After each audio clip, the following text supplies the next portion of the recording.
Well, good morning. So, Odessa Wesleyan Church, our journey through the Bible. And this is March the 15th, 2026. And we're going to be in the book of Esther today. And to start off, I want to read to you, if you're using the chronological Bible that we've been using here, I'll hold it up because some of you may be new. Yeah. The Chronological Study Bible. I'm going to read a section entitled Transition, and it's on page 989, because I think that does a better job. Sometimes I use that for the introduction because it's a little, instead of rewriting something, they word it very well. So I'm going to read to you this section here. The reign of the Persian king Darius I, probably about 522 to 486 BC, was successful as it was long. He established a workable system of government, and he built splendid buildings, extensive roads, and even a canal in Egypt between the Nile River and the Red Sea. His only significant failure was his defeat in 490 in the Battle of Marathon, which halted his intended invasion of the Greek peninsula. Darius then was succeeded by his son Xerxes, 486 to 465 BC, who achieved significantly less than his father. Xerxes seemed to be content to rest on his father's laurels, except that he too tried the invasion of Greek in 480 BC, and he too was driven back. I'm going to pause right there for a second. So if you remember any of your ancient history of Greece, Rome, there was a movie called The 300, which was written on historical facts, and the Persian Empire, who attempted to invade Greece, was led by first Darius and by Xerxes. So at this point, Persian basically rules from India all the way to Turkey, and there's the Black Sea there, and right over here there's this really nice fertile area called Greece, and up here Macedonia. And being good empires, we also control, if you go all the way down through what is the Holy Land to Egypt. Right across the sea is Greece, and Xerxes and Darius both say, hey, I want to own Greece. Well, the Greeks at this time were city-states. How do you unite people who speak the same language, have similar culture? Invade them. And so this is how the Greek Empire became to be, because of the outside threat of Xerxes. So in the book of Esther, Xerxes is caricatured as a weak, foolish king with no mind of his own. But the book's really not about Xerxes. Like the narratives of Daniel 1 through 6, the book was meant to encourage Jews living in the foreign land. Indeed, during the Persian period, most Jews lived outside the Holy Land, surrounded by potential enemies. These Jews of the diaspora, meaning dispersion, faced different pressures and different problems than those Jews who had returned to the Holy Land. Thus, the diaspora Jews developed different religious focus. The most striking difference between the religion of the diaspora and the religion of the returned exiles had to do with intermarriage. Where Ezra and Nehemiah would rage at Jews in the Holy Land who married outside the faith, the book of Esther reports calmly and without apology Esther's marriage to the Persian Xerxes. Moreover, whereas the Holy Land Jews were vocal and very discriminative about their beliefs, the Jews of the diaspora had learned to be prudent with their faith. Esther did not tell her husband that she was a Jew. Even more striking, the story of Esther tells very clearly how God protected his people by providing them an advocate in the king's court, yet the book recounts God's providence without even actually mentioning the name of God. The Jews of the diaspora were willing to die for their faith, but they did not court trouble. Until they had to take a stand, they maintained a sort of underground religion. Some historical problems pertain to the book of Esther. In all the royal records and histories from the court of Xerxes, there's no mention of Queen Vashti, a Queen Esther, a prime minister named Mordecai, or the massacre of the Jewish enemies. For this reason, some scholars suggest the book was not intended as a historical narrative, but rather as an instructional work of fiction. Others, though, maintain the book's historicity. Noting especially the Feast of Purim, which is still celebrated today. Purim commemorates the events described in the book, as supposedly the Jews would be unlikely to establish such a feast for a plot of fictional story. So the narrative begins in the third year of Xerxes' reign, which was 483 BC. The first return of the Jews to Jerusalem had already occurred, but later returns under Ezra and Nehemiah were still in the future. The banquet which Xerxes gave should perhaps be identified with the assembly at Shuhat that Herodias, the Greek historian, reports was called by Xerxes in 483 BC. Such magnificence and abundance were undoubtedly calculated to impress the leaders of the empire, if the emperor had power and wealth to do as he wished.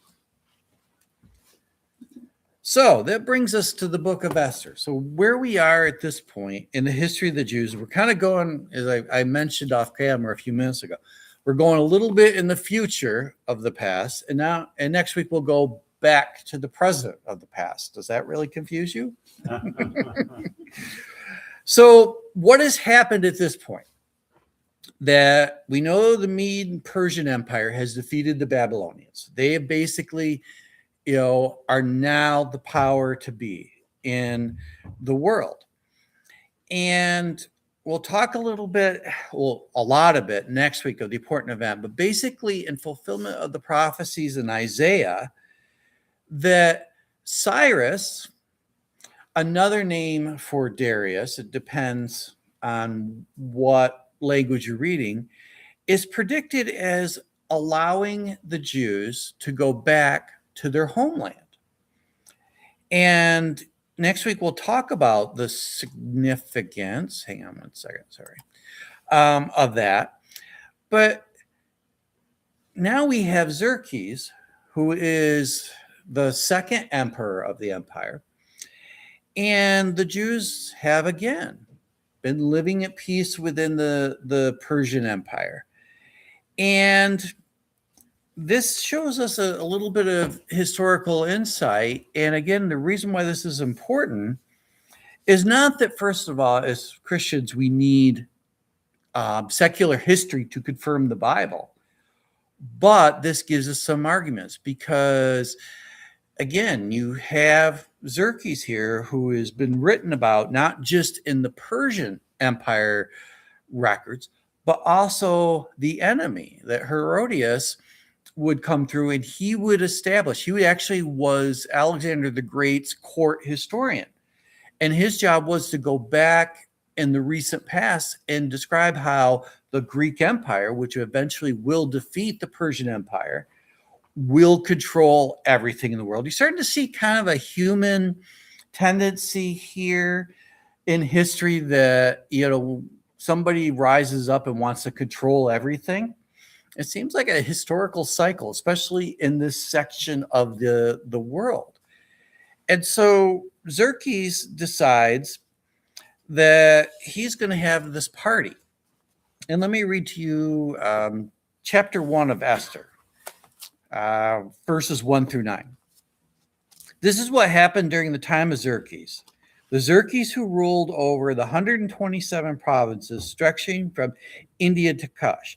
The reason why the writer of this put that there is because Xerxes would become a title of the emperor of the Persian Empire, very much like Caesar would become the title of the Roman Empire, like Pharaoh. So when the Bible talks about Pharaoh, it's not talking about one person.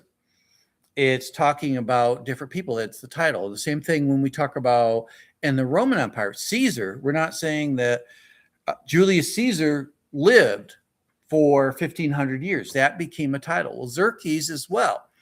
They may have had another name, but they would take on that name when they became emperor. So basically, we're talking about Xerxes the First here. At that time, King Xerxes reigned from his royal throne in the citadel of Susa. In the 3rd year of his reign, he gave a great banquet for all his nobles and officials, the military leaders of Persia and Media. The princes, the nobles, and the provinces were present. For 180 days, he displayed vast wealth of his kingdom and splendor and glory of his majesty. When these days were over, the king gave a great banquet, lasting 7 days in the enclosed garden of the king's palace, for all people from the least to the greatest who were in the citadel of Susa. The garden hanging of white and blue linen, fastened with the cords of white linen and purple material, silver rings and marble pillars. There were couches of gold and silver on the mosaic pavements of the porphyria, marble and mother of pearl and costly stones. Let me pause right there for a second. This is describing one of the 7 wonders of the world. This is the gardens of Babylonian, the hanging gardens of Babylon. So this is another little historical connection to give us a time. Because this biblical account here is one of many historical accounts. The problem is that it was destroyed during the Greek and Persian wars. So there was no evidence of that. Physical evidence, but there's great historical evidence. So this kind of puts us in a time period here. Wine was served in goblets of gold, each one different from the other. Royal wine was abundant and in keeping with the king's liberty. But by the king's command, each guest was allowed to drink with no restrictions. The king instructed all the wine stewards to serve each man. Queen Vashti also gave a banquet for the women in the royal palace of Xerxes. So we know that kings like to party and they like to show off. But this was a great show of magnificence, according to the biblical writer, and there's historical as well. And even it was so great that, again, Herodias, years later, would write of this. Now, why was he doing this? That by putting in a timeline, Xerxes was about to invade Greece like his father did. And what he did, this was a rally. This was like a great rally, showing all the governors, all the provinces, that how great the Persian Empire is, how great its riches, how great its power. I also believe, there's not mentioned there, that he invited maybe other diplomats from other nations that maybe had peace treaties.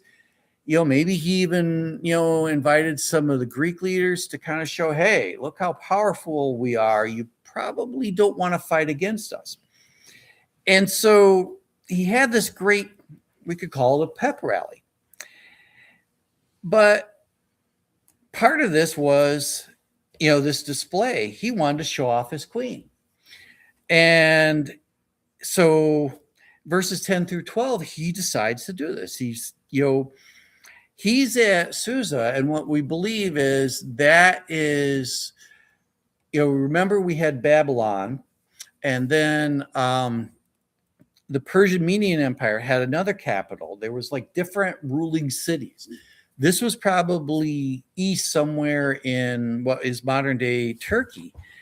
And so he sent messengers for the queen wherever she was. And most likely by the writing of this, she probably wasn't in the citadel with him. She was someplace else. So, hey, pack up your stuff. You're coming to the party. Well, she's got all these guests and stuff. So she refuses to. And in their culture, she was viewed as a possession and had no right to refuse the king. And again, we're not really given a reason why she refused to, but that ticked the king off. And verses 12 through 21 there in Esther chapter 1. So what did the king do? He called his advisors and said what they do. Well, again, being that this is a male-dominated society, they said, oh, you can't let the queen get away with it, because you let the queen get away with it, my wife's going to, do the same thing. So you got to do something about this, king. So he said, well, okay, you're no longer queen. Get out. Kicked her out. So that went on. Again, secular history says that there's no record or even mention of Esther of Vashti, as I read to you here in a minute. But here is the thing, that this was kind of a, makes the king look a little foolish, and okay, it looks like an idiot. And where, because in his drunken high state in front of all of his drunken high friends, he kind of does something that, and gets slapped down by his wife, that most likely you wouldn't record that. We're not going to talk about that, because again, recent history, when Xerxes the First is still around and his court historians decide to write this down, you think he's going to be too happy about that? No. And again, going on, you don't want to make, we're trying to fight a war here. We're trying to defeat these Greeks. So we don't want something that makes the king look like an idiot. So, most likely this wasn't recorded. Why was it recorded? Because we'll see Esther was a Jew. And again, we see something very unique here developing is, and you will see this, and then again, if we keep this in mind as we approach the New Testament, we read the Gospels, and as we read into Acts and into Paul and the other apostles' letters, we will see kind of the two things here. We will see very hardcore Judaism, that the reason why we lost our place, the reason why we lost our temple, which is true, was our disobedience to God. So we have to be super obedient. Every little thing has to be done. The development of the Sadducees and the Pharisees.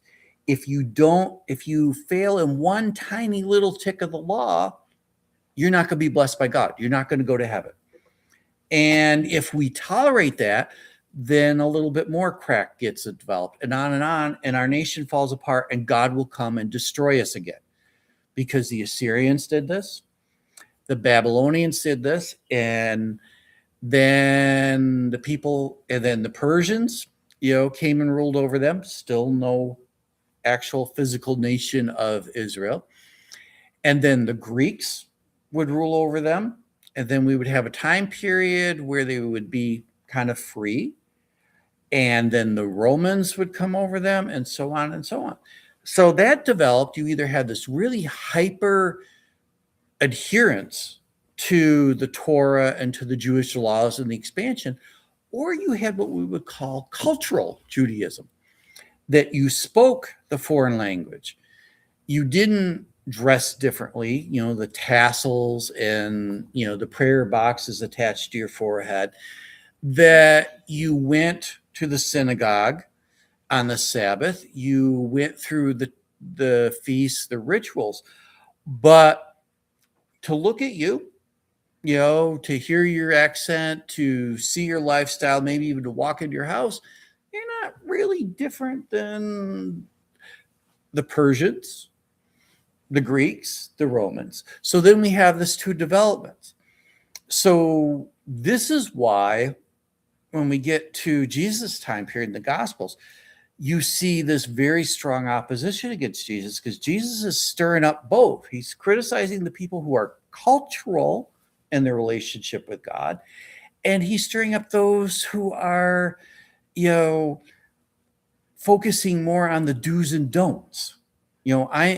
Meaning I could be Jewish and God loves me and I'm going to, go to eternity with God. Doesn't really matter my life as long as I go do the Sabbath stuff and the feast stuff. Or the only way to get to God is it's dependent on me. I have to do all this. So Jesus approached this. So this wasn't something new. This is the development of it.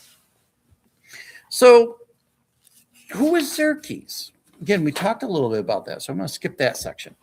So Xerxes was lonely. Chapter 3. And we're going to skip that. We're going to come back to chapter 2 here in a minute.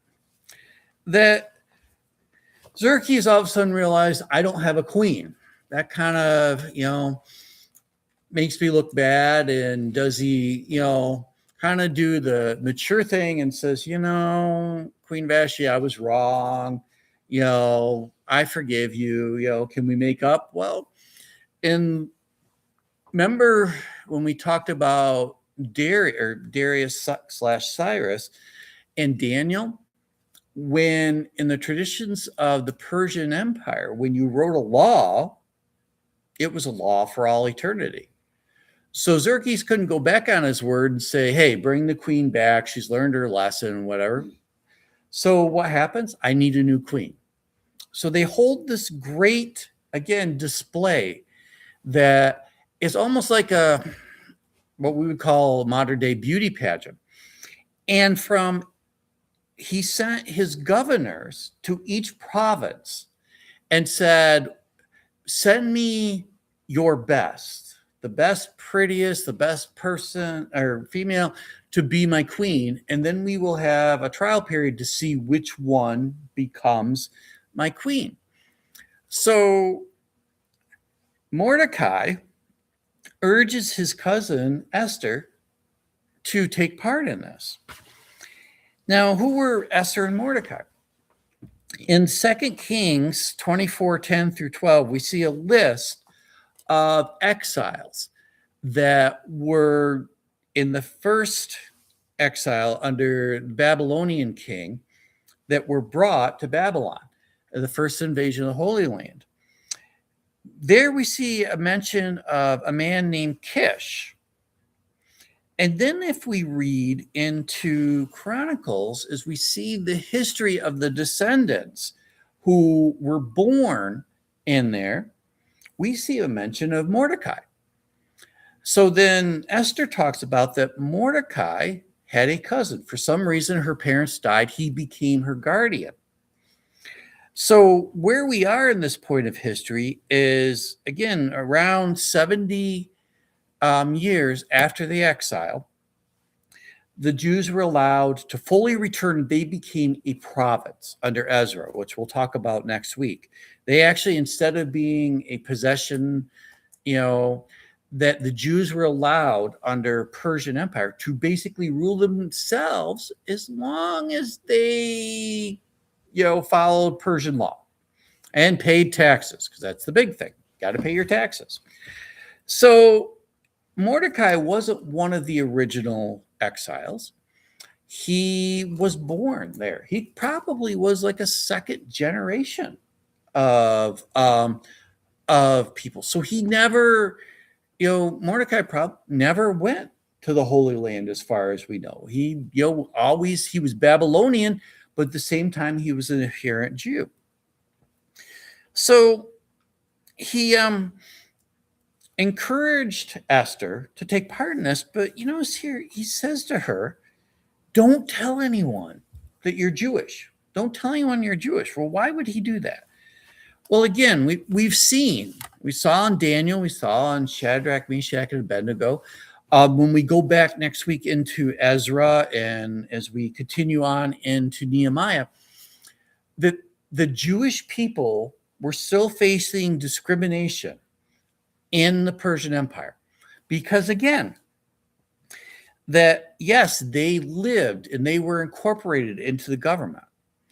But still, even the quote unquote cultural Jews had a different language, worshiped a different God, didn't partake in the worship, remember, bowing down to this great statue that the king built, only praying to the king, all these things they did not do as part of their religion. That was different than the rest of the provinces, the rest of the people groups that the Babylonians lived under. So he was afraid that she would face discrimination.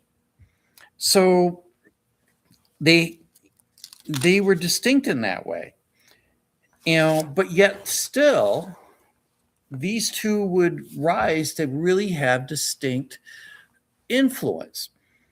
And this is the unique, maybe a side note here or a lesson, that even though we live in a culture that's different from us, even though to follow Christ is different than the way of the rest of the world, think about that for a moment.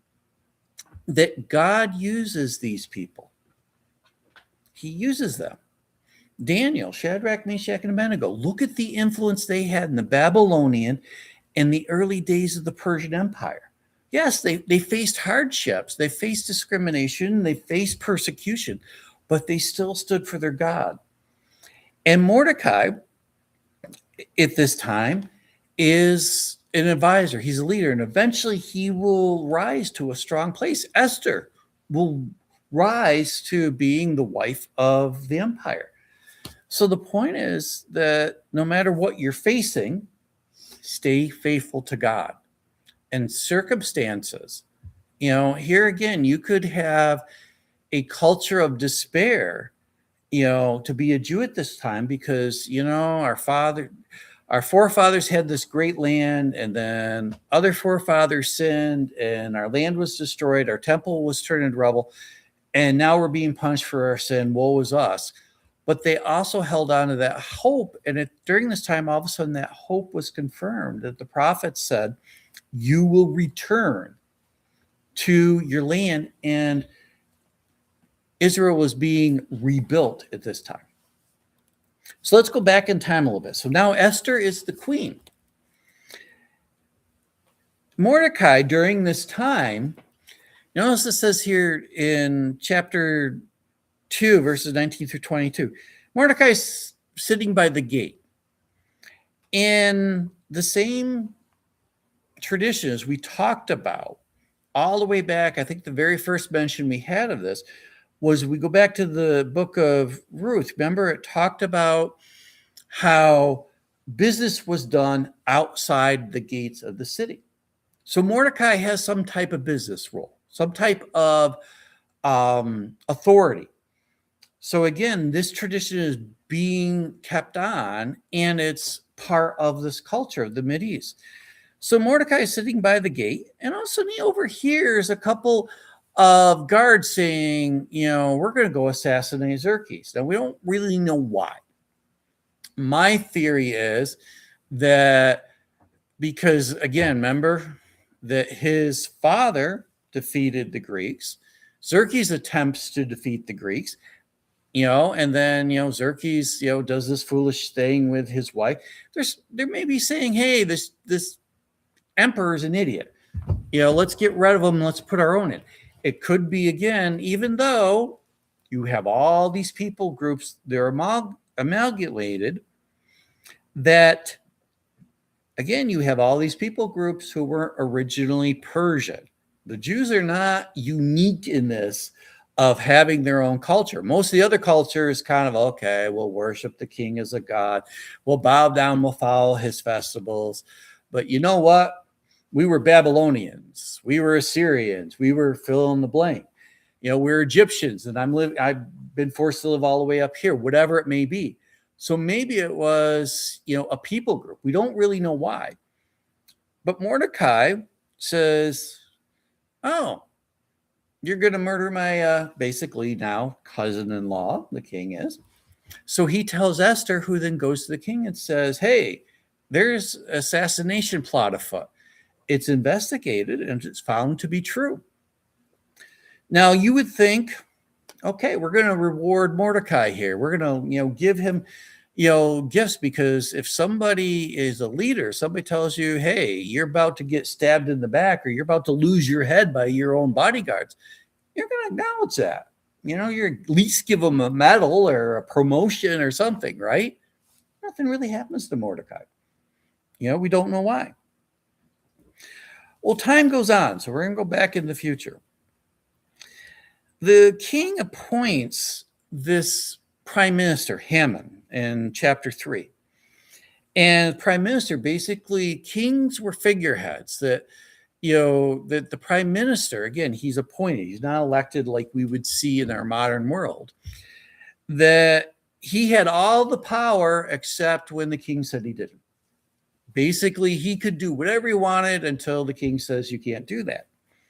So Haman, is appointed appointed by the king to be prime minister. And he decides to, parade around in this great chariot with all these bodyguards and these very much like the king would. with people blowing trumpets and make way for him and make way for him and bow down to him. So people did. They, again, because you want to play the Game of Thrones, that you don't want to tick off the prime minister, the second most powerful man in the whole empire. So you kind of, okay, yeah, you may say behind his back, this guy's a jerk, but we're going to bow down to him because he's got the power. But Mordecai refused to bow down to him.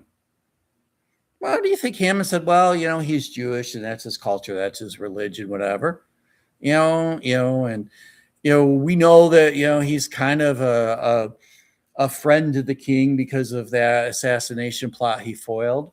All right, whatever, I'll tolerate it. Nope. Again, this is not a democratic republic like we have in this country where you can respect somebody's office but still not agree with them. That you can, this didn't happen. That in this, if you didn't respect a person, did what they wanted you to do, you were an enemy. And then add to it, you're a different culture. So why did Mordecai, or why did Haman, do this? Well, maybe because of his racism, because when people pointed out that Mordecai was a Jew, that really incensed him. I think the reason is because in there, again, the Jewish people, not because of anything but the grace of God, they slowly had this great influence. And that created a lot of tension of these other people groups, because these other defeated people groups, and even the Medes and the Persians who shed the blood and sent their own sons to war to put Xerxes, grandfathers on the throne, all of a sudden these little Jewish people, these people from this little hick province down here, they seem to have a lot of influence. Also, I think maybe Mordecai, one, that you're demanding that I bow down to you like a god. Well, I'm not going to, because you're a man just like I am. That maybe also because it seemed, if you read that, like I just mentioned, that, Haman's running around with this chariot, these bodyguards, and these, trumpeters, everything, just like the king would. Maybe Mordecai's like, wait a second, this guy's got a lot of, he's not the emperor, he's not the king of Persia, he's just the prime minister, and I'm not going to bow down to him, the same way I would the king, because maybe what happens this guy decides to, create another plot and kill the king, I'm going to be identified as, one that backed, Haman. So Haman was ticked off, and he decided not just to annihilate Mordecai, but also annihilate his fellow Jews. So this tells me that Mordecai wasn't the lonely guy standing up. This tells me that the Jewish people, Mordecai's fellow Jews, were kind of doing the same thing. They weren't like worshiping Haman as a god. They weren't worshiping him as the king. It doesn't say they were spitting on him or throwing rotten tomatoes at him. But that ticked him off, so he wanted to. And I think, again, that kind of shows the influence that the Jewish people had in the empire. Because, okay, we're going to eliminate these guys, and that's going to give a power vacuum, and that's going to, then I can put my people in. The unique thing here is when he approaches the king, he doesn't mention, he just says there's a people group. Okay, there's a people group that doesn't like you. Do we see evidence of that? No. Again, this shows us kind of how much Xerxes first. I disagree with what I read to you there. How I think Xerxes the first is kind of an idiot, because to me, what do you mean Haman? What people group? If Haman said, well, the Jews, wait a second. I have Jewish governors. I am sending money from the treasury to rebuild the Jewish homeland. What do you mean you want to kill them? Haman was smart enough to realize that, so he kind of, did it unsubtly. And it shows again how Xerxes was the emperor, but he wasn't really involved how he should have been in running the empire. because, he's letting his prime minister go out and slaughter a bunch of people. And again, keep in mind, we're not talking about, you know, politics and um, how nations work like we see in the modern Western world. That if you said, as governor of a state, I'm going to, kill off all the people in this county because they don't like me, that wouldn't be tolerated. We wouldn't allow that. I would hope that not one person out there would even, think that would be possible. But again, this is a different time. So signed, sealed, and delivered. A day was set, and how they did this day was they took these things called pur and they cast lots and basically led it up to their gods that whatever numbers came up, that would be the day. Well, however they set the numbers, I believe what they did is the first time they cast it was a month, the second time was a day. And so they came up with these numbers on this day, this month, this day. We're going to go out and we're going to slaughter these Jewish people, get rid of them. Well, Mordecai hears of that, and he goes to Esther just like he did when the assassination plot in chapter 4, and says, right here's it in writing. The king signed it. And the king says he's our friend, but he just signed this edict saying that we're to be slaughtered. So he says to Esther, you're the closest to the king. You need to go to the king just like you did before and say, hey, did you mean to allow Haman to kill us? Why are you doing this? Now, you would think that Esther is queen, that she's already foiled one attempt. Okay, yep, I'm going to do that. But she hesitates. And this is her response to Mordecai. All the king's officials and the people of the royal provinces know that any man or woman who approaches the king in the inner court without being summoned by the king has but one law, that they are to be put to death unless the king extends the gold scepter to them and spares their life. But 30 days have passed since I was called to go to the king. So the rule of the Persian Empire was kind of like probably the same thing. We see this today. We just can't open up the door to the governor's mansion or the White House and walk into their office and say, hey, we need to talk, and sit down in the chair and say, I'll have a cup of coffee.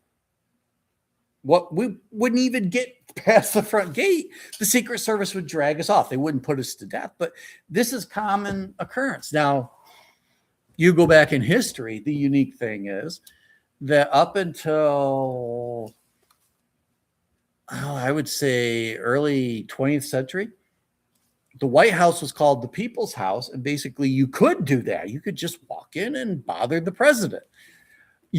But we've seen how that has become unsafe, that, nobody's been assassinated in the White House, but security has changed. So, Esther says, I can't just walk into the throne room and say, hey, we need to talk there, husband. He's going to kill me rightly. Unless he takes his golden scepter and stretches it out and says, okay, what do you need? And Esther's kind of saying, so what good am I going to do if I go in, he kills me? I'm going to be the first Jew in this slaughter that's about to happen. Look at Mordecai here. He sends back this answer, verse 13. Do not think that because you are in the king's house, you alone of all the Jews will escape. For if you remain silent this time, relief and deliverance for the Jews will arise from another place, but you and your father's family will perish. And who knows but that you have come to your royal position for such a time as this. So, again, reading the book of Esther, there's a lot of criticism saying, well, this is a very secular book. Let's go back and think about this for a minute.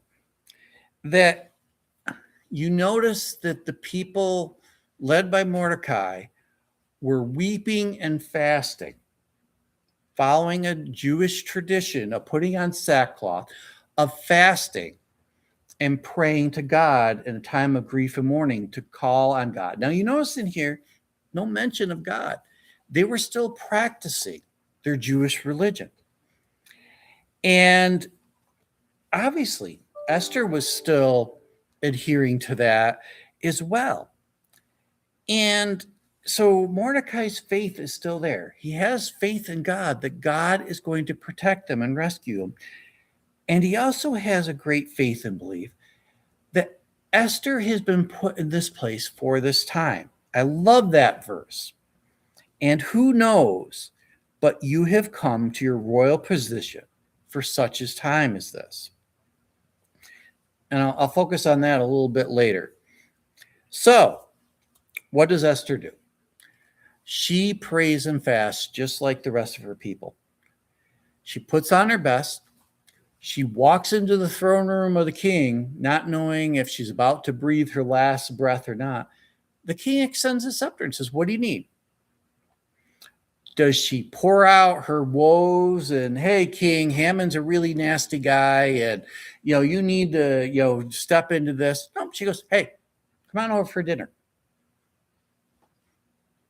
She's playing the Game of Thrones very well. So she knows, let's get a little food, a little wine in the king, and let's bring Haman over to show this is a personal. Again, a guy who is bloodthirsty for your head doesn't, you're a Jew. He doesn't know you're a Jew. Especially he'd get ticked off if all of a sudden the king's wife is the niece of my enemy. That would most likely tell him to back down, but instead, I think Haman would get really, really incensed. So Haman goes around and tells everybody, "Hey, the queen's invited me for dinner." And the king, they have this dinner, and the king's like, "Okay, oh queen, what do you want? You approached me in the throne room. You invited me over to what do you need?" "Come over for dinner again, and then I'll tell you." Well, Haman really, he leaves. He sees Mordecai sitting by the gate. He is royally ticked off. He says, "That doesn't. We are going to not just kill Haman, but we are going to kill him in such a way. We're going to hang him so high that all the citadel will see him, and they'll see that, I am the supreme ruler." So the next day comes along, and the king says, "Okay, come on, tell me what you want. Why are you trying to kill my people?" Well, that's a good conversation ender. What? Esther pulls out the edict. Says, "See, your signet ring there." Oh, that's Haman's writing there. The people that he says that are rebels that should be annihilated, I'm one of them. Oh, yeah. And Mordecai, the guy that hates you so much that he told you about the assassination attempt, is my uncle. He's a Jew as well. And and again, this isn't in here, but I'm sure again, the king's thinking, "Oh, Governor so-and-so is Jewish, and Administrator so-and-so, and so-and-so, one of my bodyguards is Jewish, and I'm spending all this money a few thousand miles away to rebuild." What? Haman, what did you do? King's ticked off. King leaves the room. Haman tries to, beg the queen, "Save my life, save my life." How much gall? You're trying to kill off her people, and all of a sudden, 5 seconds later, you want her to save your neck? So, tables are turned. An edict is established that says, nope. Again, the rule of the law of Persia, that edict can't be reversed. But what does the king do? He allows the Jews to defend themselves. He basically says, anybody who attacks a Jew, well, they can attack you back, and even more so. I think that backed it down. Now, there was bloodshed, and unfortunately, again, human beings are human beings, and hatred happens. And I don't think the Bible here is justifying what happened. They just said, the Jews did to their enemies like their enemies were going to do to them. So, what is unique about this whole story? The Feast of Purim was established in chapter 9. Okay. This past March 2nd and 3rd, just a few weeks ago, the Jewish people worldwide celebrated the Feast of Purim, since they have for 1400 years. This is what it includes. They read the book of Magalaha. Okay, what's that? In English translation, the book of Esther. They read this account as part of it. They send special gifts of food to each other. They have these very special foods, and they send it to you. You receive packages of food all week, but you also send it. Each adult finds two people less fortunate to them and provides them food during this feast, provides them wine, provides them shelter, gives them gifts for the next year. They hold pageants. How did Esther become a queen? There was a beauty pageant. And they eat triangle pastries called pur, P-U-R, in the same shape that the triangle pur was thrown to establish the date of the destruction of the Jews. What this is this is a celebration of God's intervention to the people. So again, we read this story and we could read it like a novel. We could read it like, okay, cool. Why is this in the Bible? There's no mention of God. But you see the hand of God. You see the power of faithfulness and trust and belief in people. And in God, that he's there, that he will rescue his people. So, how do we apply this to our lives today? Keep in mind, God's still moving in history. Whether we see it like we saw in the Old Testament accounts, we saw in the New Testament accounts where God himself walked among us, whether we see it in the apostles' lives or in our everyday lives, God is still moving in history. He is still doing things. When we face oppression, just like the Jewish people did, whether it's pointed at us or others, we need to stand for God and we need to stay faithful. That God's our only source of salvation, so we need to build our lives on that and trust him. And also, we must stand for righteousness, regardless of the potential costs. Regardless if you stand in front of the king uninvited, with the penalty being your own life, or whether it's standing up in your workplace for right living, whether it's living your family for God, whatever it may be, objecting to cultural things going on that are against your faith, we need to stand for righteousness. And remember, I said I'm going to come back to Esther 4:14. And who knows that you have come to this position in your life at this time? Who knows that by us being faithful to God and standing up for our faith and our beliefs, what that impact may be. So next week, we're going to look at the book of Ezra, the whole book. And also related to that, the prophets of their time, Haggai and Zechariah. What is it? Haggai and Zechariah. So Esther, Haggai, and Zechariah. All right, let's close a prayer. Heavenly Father, we thank you that you are with us, whether we physically see you, whether we even have an idea that you're working. But Esther is just one of the examples of how you have moved in people's lives.